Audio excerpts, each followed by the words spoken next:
La menace sécuritaire qui pèse sur le Burkina Faso depuis 2016 n'est pas sans conséquence sur le système sémencier traditionnel. On note à ce jour plus de 2 millions de personnes déplacées, en majorité des paysans, obligés de tout abandonner pour sauver leur vie. Conscient de la situation, la coalition ouest-africaine des semences paysannes, KOSP Burkina, et son partenaire Fian Burkina entendent faire l'état des lieux des semences paysannes dans ces zones touchées par l'insécurité. Quand on parle de la menace qui existe actuellement, c'est que nous sommes dans une situation où nous risquons de perdre nos semences paysannes. Je ne parle pas des autres semences, mais les semences paysannes.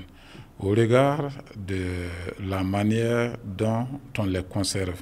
parce que quand on va regarder les gens, c'est de façon massale et très souvent c'est dans les greniers ou dans les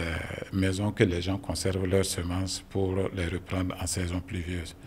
Mais maintenant que les hommes non armés, les hommes armés non identifiés, quand ils arrivent dans un village et quand ils déguerpissent la population, l'autre chose qu'ils font, c'est qu'ils vident les greniers et tout ce qu'ils n'arrivent pas à vider, ils brûlent. Donc ça va de soi qu'il est fort probable que tout ce qui est semences qui ont été conservées dans les greniers là partent en fumée ou en tout cas partent en consommation avec ces terroristes-là.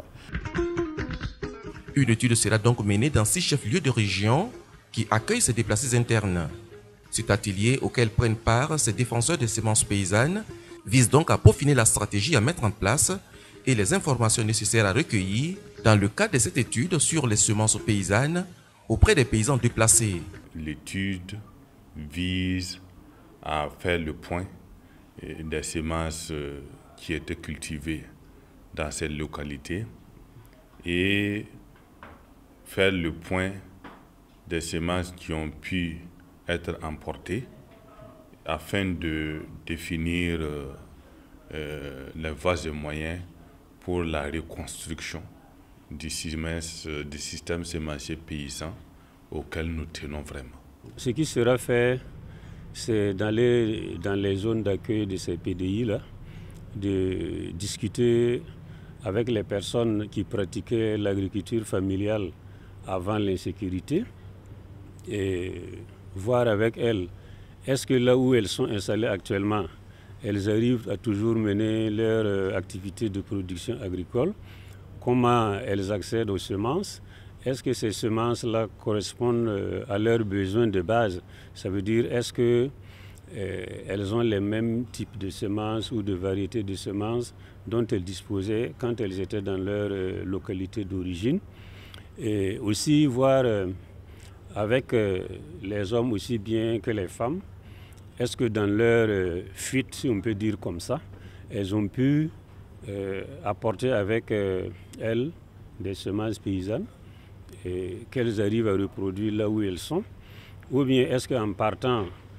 c'est sûr qu'on a constaté que dans les régions, quand les gens sont attaqués, les agresseurs viennent, ils brûlent les greniers, ils détruisent les semences et tout. L'étude qui sera menée sur les semences paysannes dans les zones d'insécurité sera facilitée par les organisations membres du KOSP présentes dans ces différentes zones. Les résultats de cette étude vont permettre de sauver les semences qui ont été emportées par ces paysans déplacés afin qu'elles ne disparaissent pas. L'atelier d'aujourd'hui, en tout cas, c'est la bienvenue. Si on arrive à contacter les paysans, surtout, vous savez qu'aujourd'hui au Burkina, ici, il y a le problème d'insécurité. Beaucoup sont déplacés, laissés les semences même. En tout cas, si on arrive à les contacter, échanger avec eux pour pouvoir récupérer le peu qui reste pour multiplier, en tout cas, je sais que dans les années à venir, en tout cas, on va récupérer une certaine quantité de semences paysannes. Les résultats de cette étude sont attendus pour le mois de novembre 2022 et la réflexion sur la conservation des semences paysannes dans les zones non encore touchées par l'insécurité est en cours, car pour le coordonnateur de Fian Burkina, aucune zone au Burkina Faso n'est à l'abri de l'insécurité. Il faut donc anticiper.